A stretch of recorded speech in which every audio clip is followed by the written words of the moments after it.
शुरुआत करते हैं आज के न्यूज़पेपर की। हम पहली न्यूज़ देखने वाले हैं अफ़गानिस्तान की जेल में कुछ महिलाएं बंद हैं।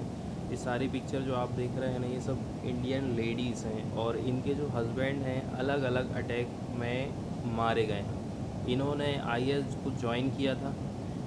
इसके बाद जब इनके हस्बैंड की अलग अलग उसमें डेथ हो जाती है, अटैक में डेथ हो जाती है, तो फिर इसके बाद ये अपने आप को सरेंडर कर लेती हैं और अभी तक ये अफ़गानिस्तान की जेल में बंद हैं। तो अफ़गानिस्तान सरकार का ऐसा कहना है, केवल इंडियन ही नहीं, कुछ पाकिस्तानी हैं और कुछ बाहर की भी प्रिजनर हैं जो कि उसके यहाँ पर बंद है। तो वो चाहता है कि अब इनको इंडिया भेजा जाए, लेकिन इंडिया का कहना है कि अब इनकी जो हमारे इंडिया में वापसी है वो संभावित नहीं है, ऐसा इनका कहना है। ठीक है। और इनके धार्मिक स्वभाव के बारे में बताया जा रहा है कि ये बहुत ही ज़्यादा कट्टर स्वभाव की है। इसके बाद वाली न्यूज़ है योगी आदित्यनाथ सिंह और मोदी अमित शाह। ठीक है, ये लोग आपस में मिले हैं और इनके बीच में क्या क्या चर्चा हुई है उसी से रिलेटेड ये न्यूज़ आई है। तो यूपी के मंत्रिमंडल में फेरबदल से रिलेटेड एक मुद्दा है और दूसरा जो मुद्दा है, आने वाले समय में 5 राज्यों में जो चुनाव होने वाले हैं उसको लेकर के क्या रणनीति रहेगी बीजेपी की, उसको लेकर बातचीत हुई है।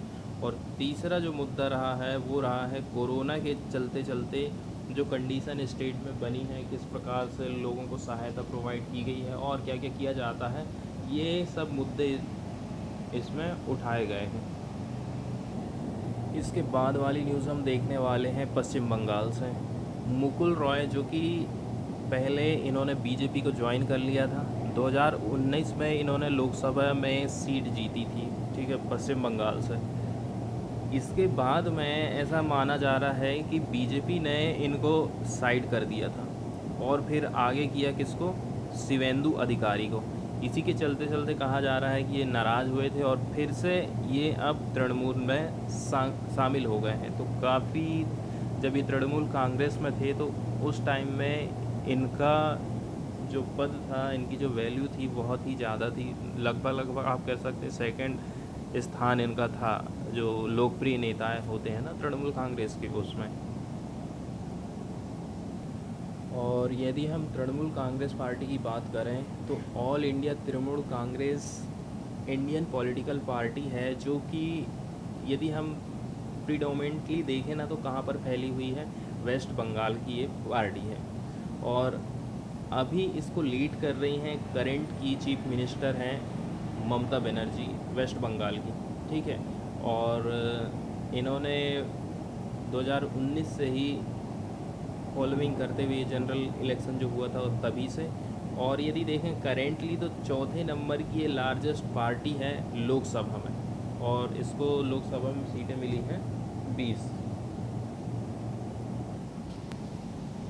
इसके बाद वाली न्यूज़ हम देखने वाले हैं ब्रू रिफ्यूजी के रिहेबिलिटेशन से रिलेटेड। मतलब सरकार ने इनको फिर से घर देने के लिए जो योजना लॉन्च की थी, जो स्कीम लॉन्च की थी, उसी से रिलेटेड एक न्यूज़ आई है। ठीक है।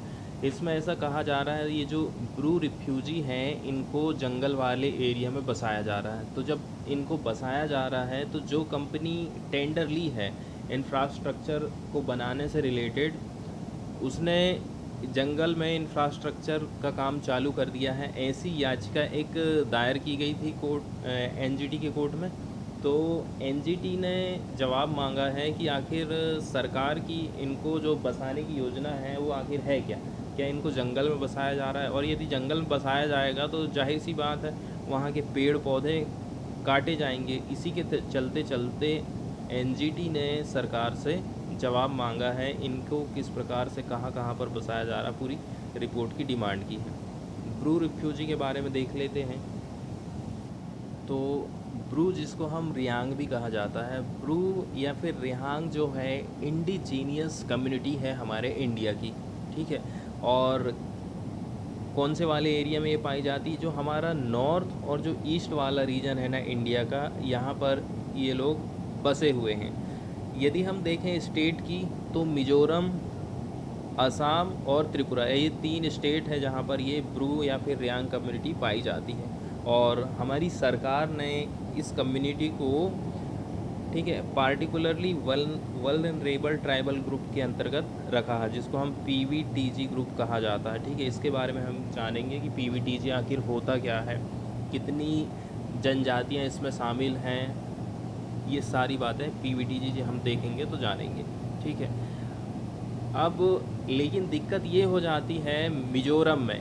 ठीक है, मिज़ोरम में यदि ये रह रहे हैं तो अदर जो ग्रुप होता है ना, जिनकी संख्या ज़्यादा है, तो वो लोग क्या काम करते हैं, इनको दबाने की कोशिश करते हैं। दूसरी बात ये है, वो जो लोग हैं इनको नहीं मानते हैं कि हमारे यहीं के लोग हैं। ठीक है, तो फिर बाकी अदर सुविधाओं से भी ये वंचित रह जाएंगे। क्यों? क्योंकि ये वहाँ वोट नहीं दे पा रहे हैं ना। यदि वोट देते तो सब लोग इनकी केयर करते। अब इसी के चलते चलते होता है अलग अलग ग्रुपों में क्राइसिस, मतलब लड़ाई झगड़े होते हैं। इसी के चलते चलते 1997 में एक एथनिक क्लैशेस हुआ, जातिगत हिंसा, लड़ाई झगड़े हुए, और करीब करीब 37,000 जो ब्रू लोग थे वो ममिट, कोलासिब और लुंगलेई डिस्ट्रिक्ट में चले गए, और फिर मजबूरन में इनको रिलीफ कैंप में रहना पड़ा त्रिपुरा में। तो इस प्रकार से हम कह सकते हैं कि मिज़ोरम से ये लोग भाग करके कहाँ रहने लगे, त्रिपुरा में रहने लगे। इसके बाद से 5,000 लोग तो मिज़ोरम में 8 अलग अलग फेस में वापस आ गए हैं। ठीक है, उनकी देश वापसी हो गई, रिपाट्रिएशन हो चुका है, लेकिन 32,000 अभी भी ना 6 अलग अलग कैंप में नॉर्थ त्रिपुरा में आज भी रह रहे हैं। यदि हम बात करें जून 2018 की, तो कम्युनिटी लीडर्स जो थे ब्रू के,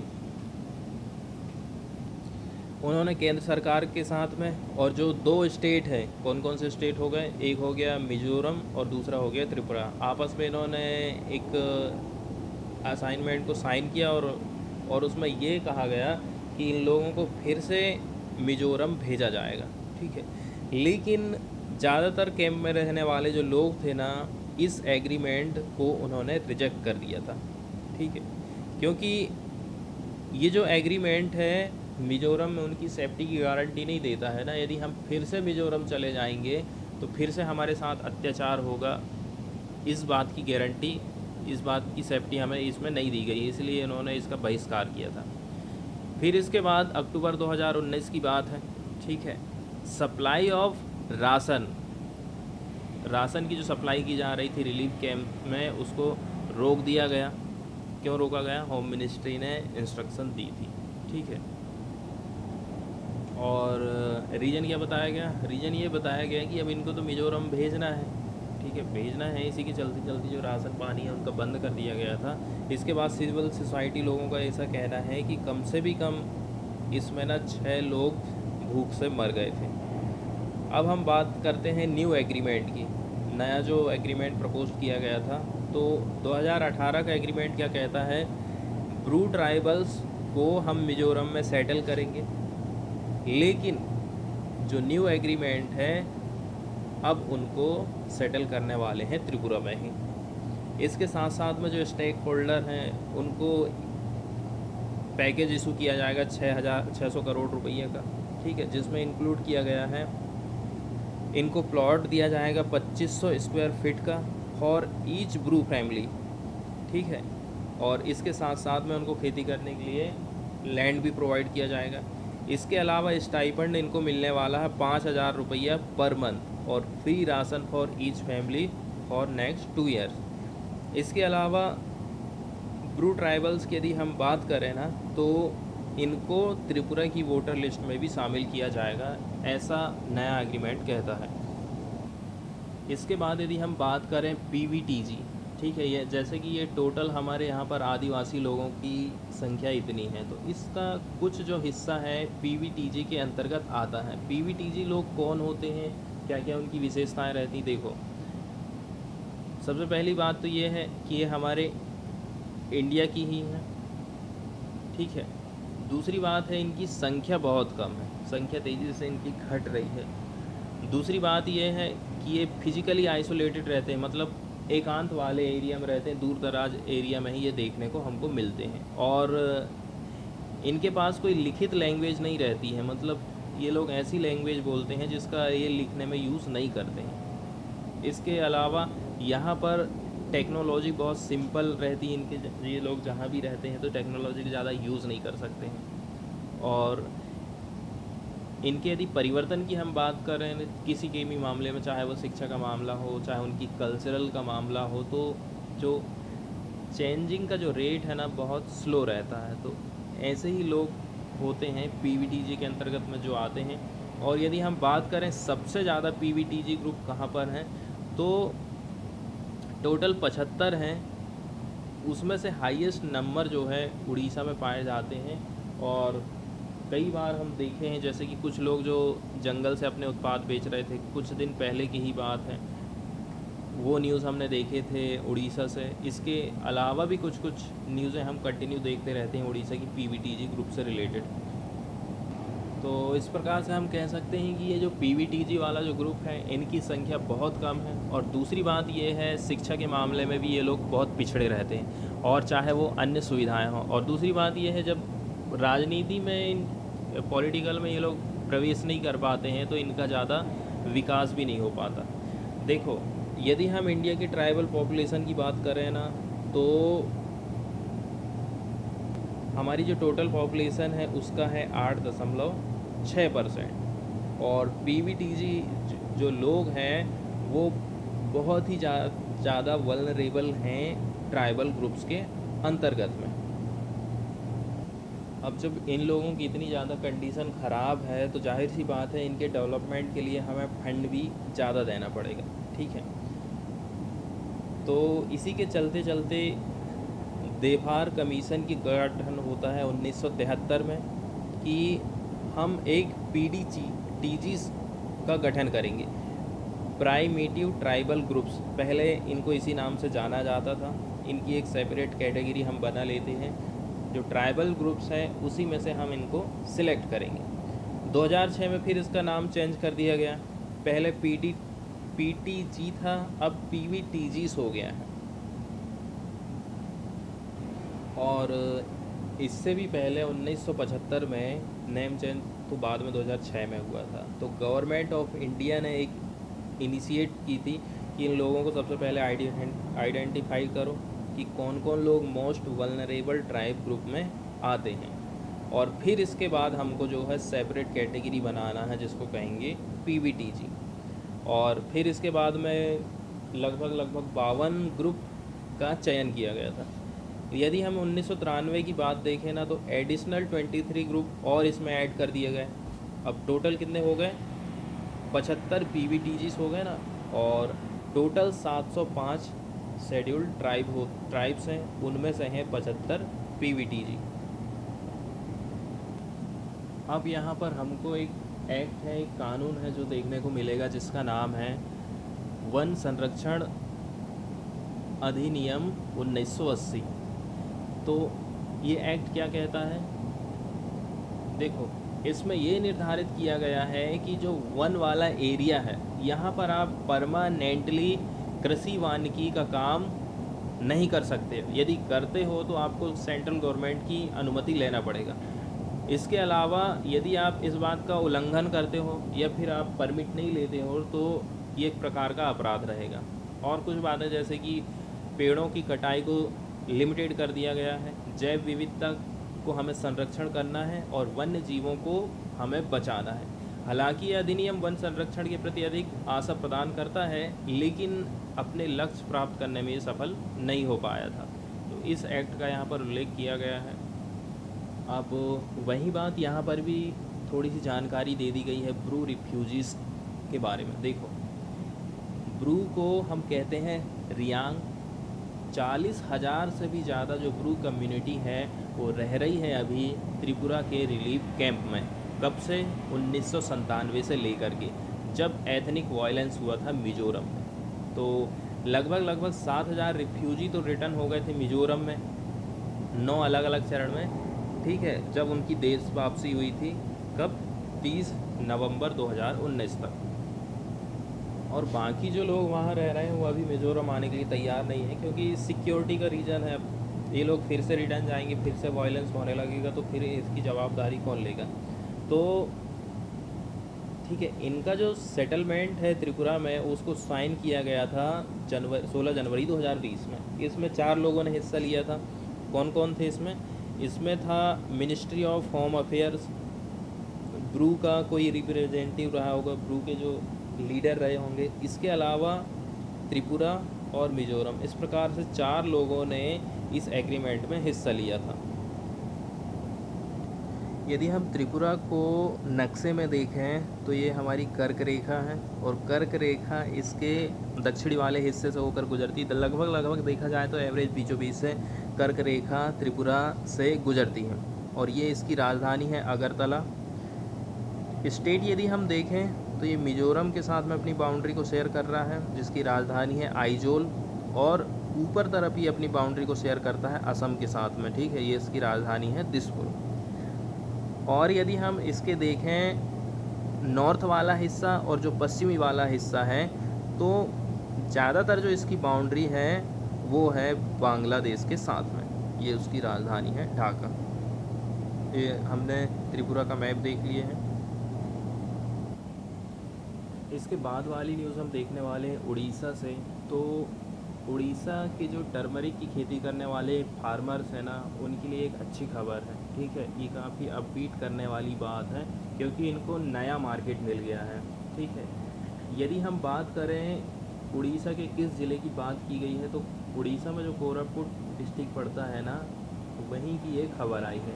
यहाँ पर ये लोग हल्दी की खेती करते हैं, जिसमें उस हल्दी में जो करकुमिन है ना, उसकी जो परसेंटेज मात्रा है 5.5 से 6.66% तक पाई जाती है। इसलिए नॉर्मली ऑल ओवर इंडिया में जो हल्दी उगाई जाती है उससे ये हल्दी थोड़ी अलग रहती है।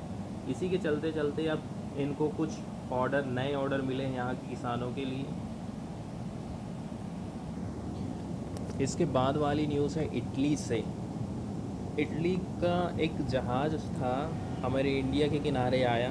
ठीक है, उसमें 2 लोग शामिल थे इटली के, 25 वर्षीय आजेस बिनकी और 45 वर्षीय जलास्टीन।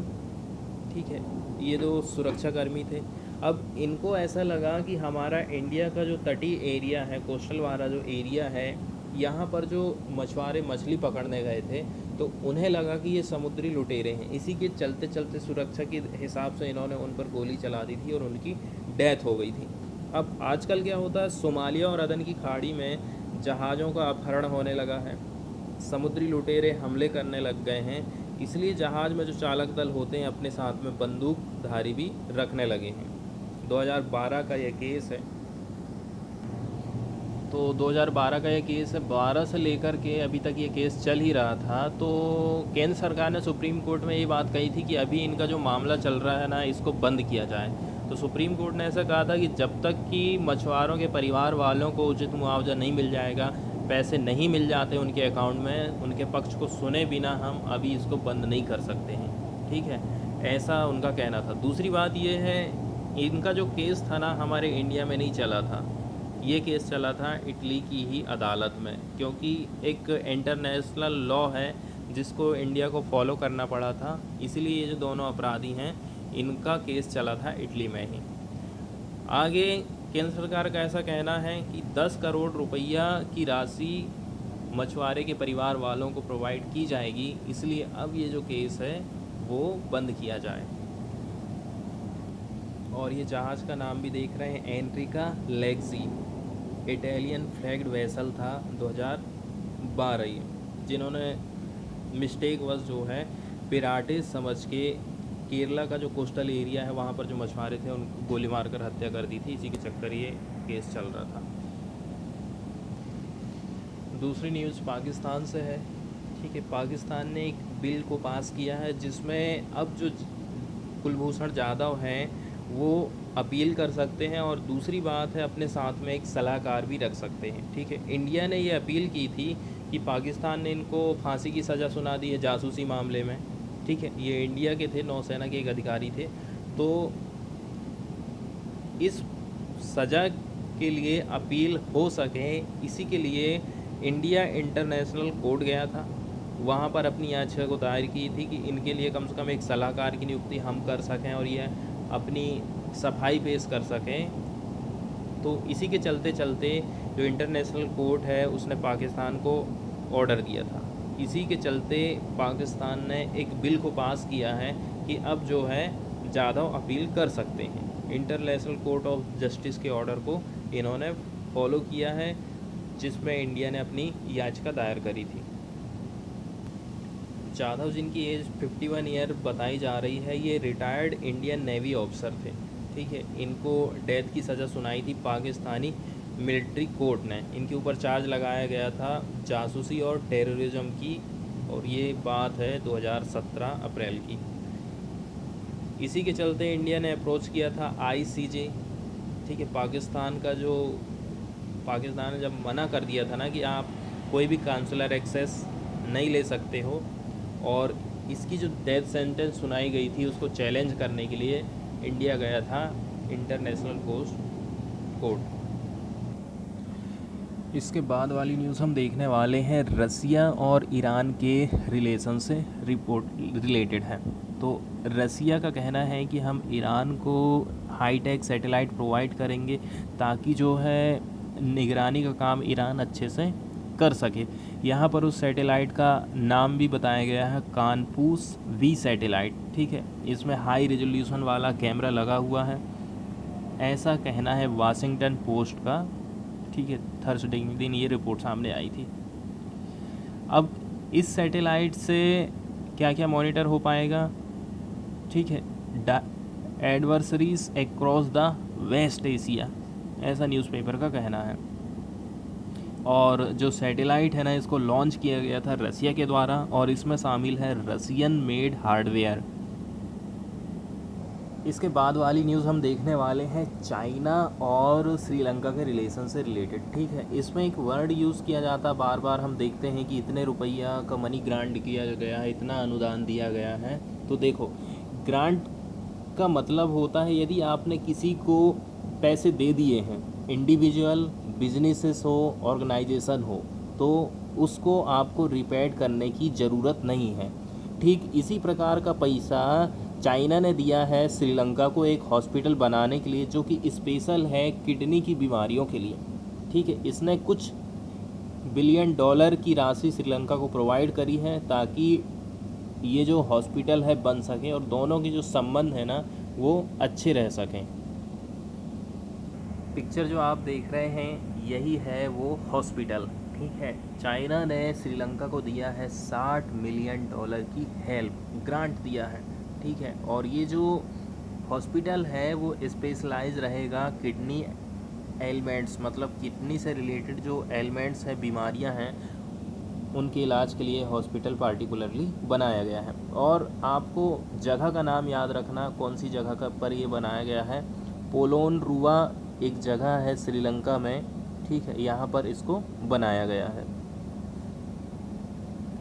आगे इसी से रिलेटेड कुछ बातें बताई जाती हैं, जैसे कि हॉस्पिटल ने ये कहा है कि साउथ एशिया में नेफ्रोलॉजी केयर, मतलब किडनी से रिलेटेड बीमारी का जिसमें अध्ययन किया जाता है, इसके मामले में ये लार्जेस्ट रहने वाला। इसकी कैपेसिटी है 200 बेड की।